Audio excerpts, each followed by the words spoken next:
hope everyone had a great Thanksgiving this week. I really didn't read a whole lot of books, but the books that I did read left a lasting impression on me.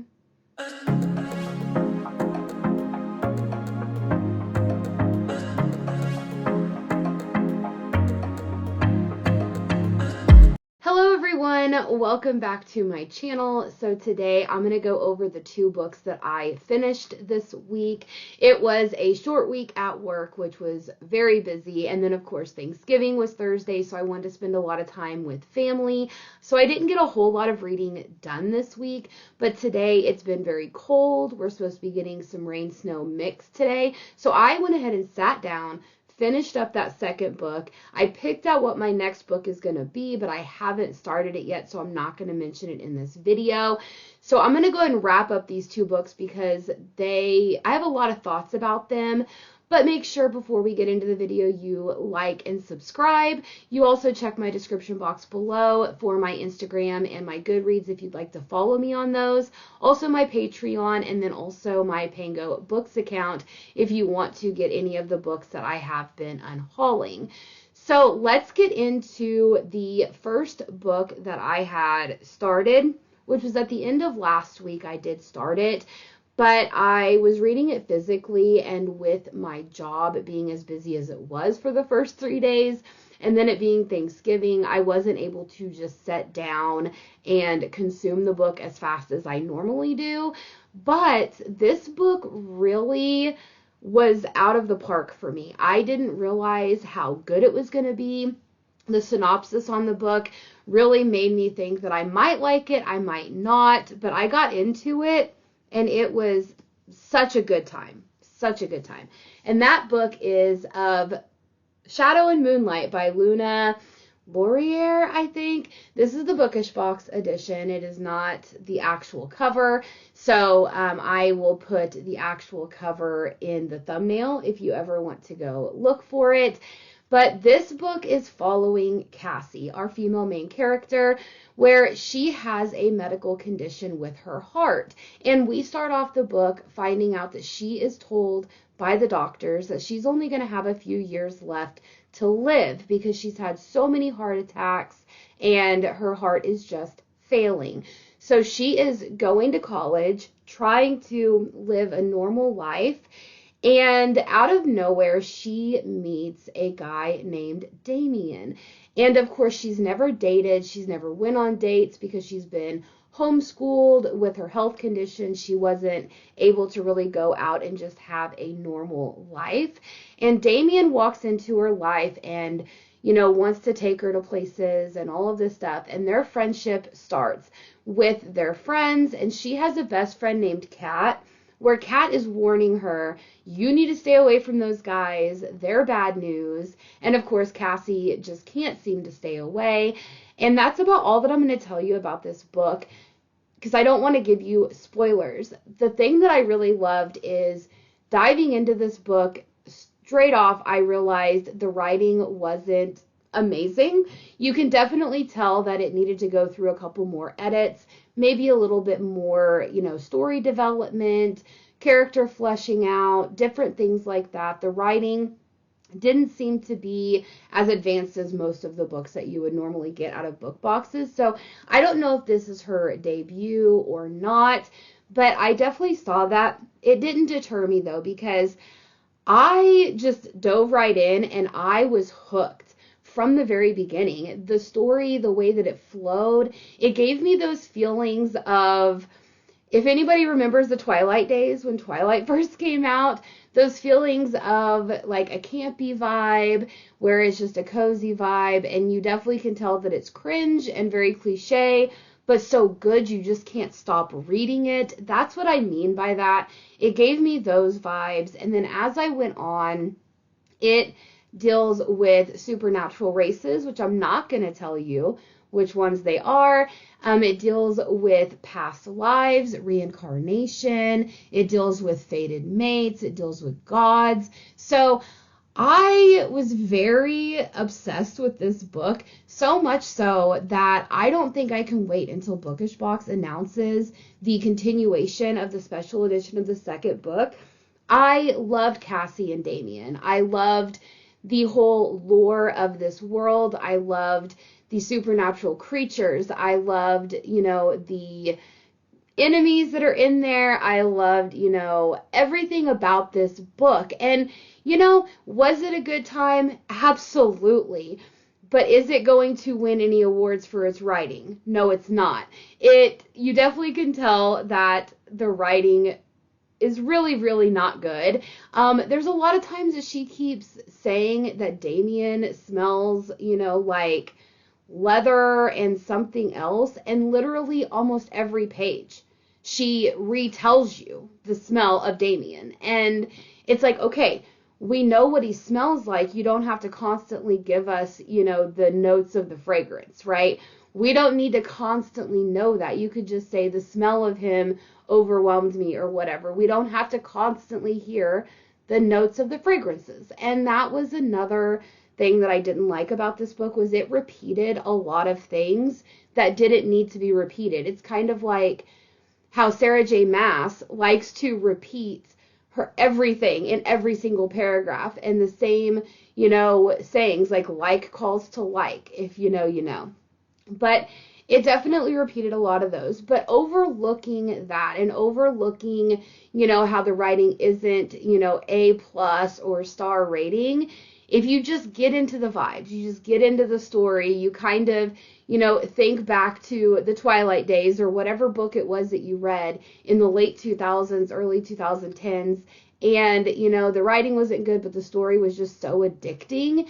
That is what this book is. Go in knowing that. Go in knowing that the story is going to hook you. You are going to be flipping through the pages. It ended on such a cliffhanger that I sat there and I was just shook by the end of it. I even contemplated, should I pick up the second book that I planned on picking up this week, or should I just dive right into book 2? And I was like, no, I gotta get through my TBR. But I definitely, you guys, 4 stars. I absolutely loved it. Like I said, no going in that the vibes are there, the feeling is there, the campy feeling and everything. But just also know that the writing isn't great and there are a lot of repeatable things that you will roll your eyes at. So, so good. I absolutely love Damien and Cassie, not Cassia.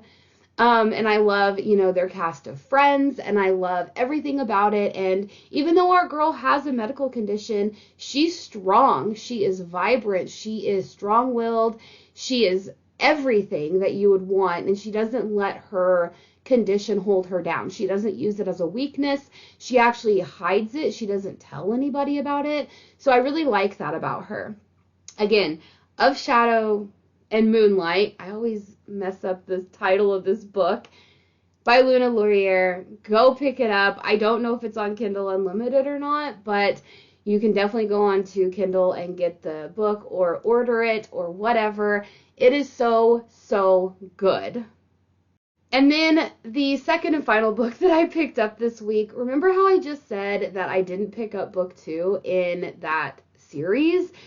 Because I wanted to get through my physical TBR that I have constructed for myself, the video I just put out a couple days ago of what else I have left to read. I didn't do that. I didn't stick with the TBR. I decided to pick up a very hyped book, kind of see what's going on with it and how it is and why it's being so hyped. And that is Powerless by Lauren Roberts. Now, this book has been going around everywhere.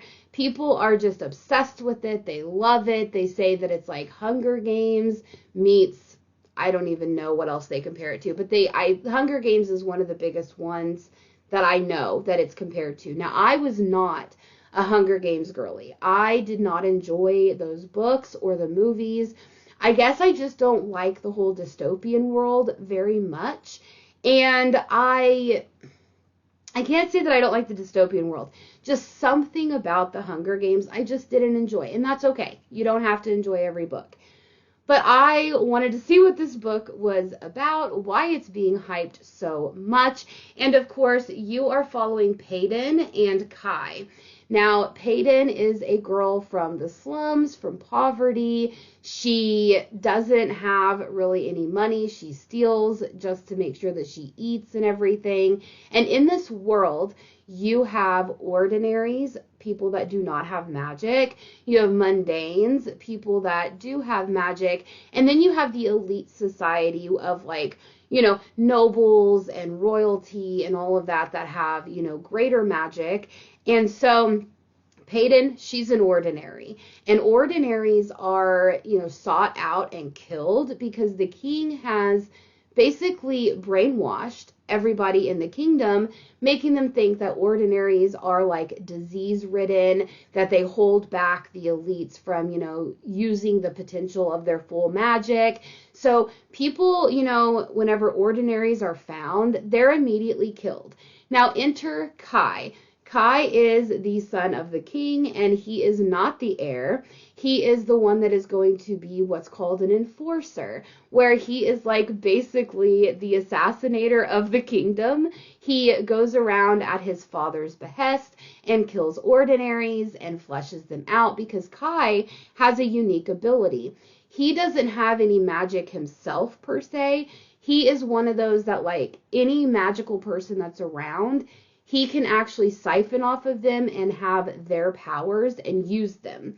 So he is very good at finding ordinaries because he will know if they have any magic or not that he can use. So he's been going around at his father's request, killing ordinaries, but he also banishes them because he has morals.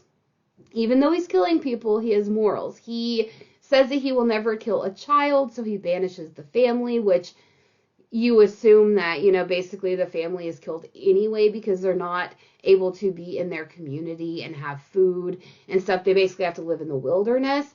But he doesn't want to outright kill the children. So that's what he does. And Peyton is an ordinary, and Kai would kill her if he knew what she was.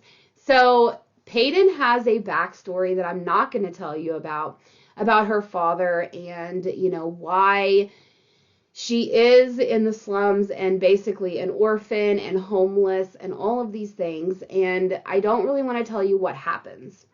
But basically, Peyton has made it a way to where she can claim that she is a mundane, that she has psychic abilities, because she's really good at reading people and she's been mastering this her whole life so she can survive.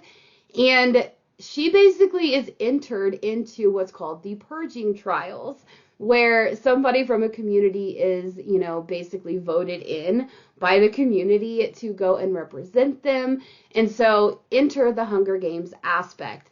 All of these contestants are put into these different situations where they either have to work together or kill each other or whatever. And so they have these magical people called the sites where they will watch what is happening and then they will broadcast it after the trial is done for everybody to see throughout the kingdom. And then people vote on who their favorite people are. So very, very Hunger Games-esque. Now, she is told that she has to go live in the castle with all the other contestants, and now she has to survive in this like elite world of people that have magic, and she doesn't have any, and she doesn't want to get found out. Kai crosses her path on multiple occasions, and they start striking up this, you want to say that it's enemies, but it's not. They don't like hate each other. They don't try to kill each other. Okay, so the enemies to lovers thing, I don't really agree with, because a true enemies to lovers isn't where they're both going to be like, oh, I'm in love with this person, or, I find them sexy or whatever, right? Like, they are going to try to kill them. They're going to fight every urge that they have. And Peyton and Kai really don't. And then she gets really close to the heir, which is Kai's brother, Kit. And so Kit and her form this friendship, and they get very close to each other. Now, not in a romantic sense, more as in a friendship sense. So as you're following these two characters, I feel like the world building was excellent. I also feel like, Peyton and Kai as the story goes on, they stay true to who their characters are. They're not just deviating for the romance sense or anything like that. I found myself not enjoying the book for a lot of the time. I really liked the very beginning of it, learning about Peyton and where she came from and how she ended up in these purging trials. But then from then on, whenever she gets to the castle until probably the last 20% of the book, I was quite bored with this. Like, they're really, even though there was stuff happening, the trials happening, court intrigue, all of these politics, different things that she's navigating was happening, I found myself bored. I didn't want to keep reading. I found myself wanting to just stop on multiple occasions. And then, of course, the last 20% was good. I absolutely loved it because, that's whenever things are starting to get crazy. You want people to read the second book. So the romance starts developing, these plots starts happening. The way that it ended, it definitely ended on a cliffhanger where it did make me want to read book 2 when it comes out. However, if you are someone that's not really into the Hunger Games, if you are someone that's not really into going through these trials and, people killing each other for absolutely no reason and no romance going on and, just all those things, and you would absolutely eat this book up. I'm not that type of girly. Like I said, Hunger Games wasn't one of my favorite books. So I gave this a 3-star. I definitely see where the hype is coming from. I definitely see where people are absolutely loving this book. However, I've also seen a few people say it wasn't their favorite, that they aren't Hunger Games, fans. So, of course, it wasn't as amazing for them as other people say it is. But it is definitely worth the read. I see why the hype is there. I see why people are going crazy over it. I definitely say I recommend anybody who likes any aspects of fantasy or dystopian worlds or trials and different things like that. Definitely pick this book up. I really think that you will enjoy it. Just know going in that if you do not like those aspects, if you do not like the Hunger Games trials, if you do not like, a lot of different, court intrigue and politics that you have to navigate, you probably won't have as much enjoyment in it as, other people do. So I did read Powerless, again, 3 stars. I am happy that I did because now I understand where the hype is, why people are absolutely loving it, why it's blowing up everywhere.